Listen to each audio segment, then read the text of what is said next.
month of September, as we enter the last quarter, mga kapatid, let's expect, mga kapatid, na itong month na to will be a spiritual focus sa bawat isa sa atin. Kaya ako naniniwala, Lord, gusto ko ng focus, sumusunga na sa mga distraction na napitigil sa atin para magawa ko yung pinapagawa ng ating Panginoon.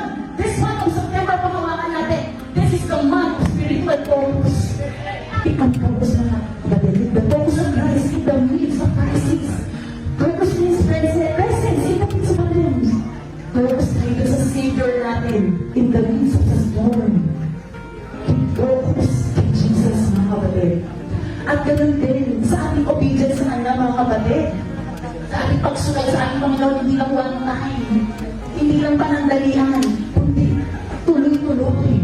Focus. Focus ka dun sa goal mo. Diba? Nangayos na kano katalino ang isang tao pag wala siyang direction, wala siyang focus, wala siyang nagagawa.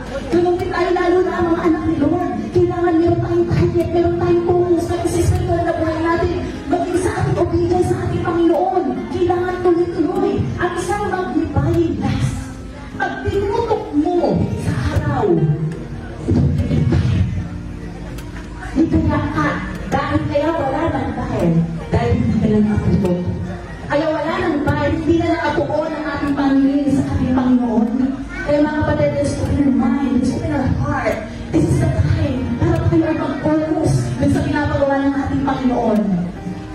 Spiritual focus sa ating pagsunod sa Kanya, mga kapatid. Kaya mga kapatid, tuloy-tuloy tayo, stay focused.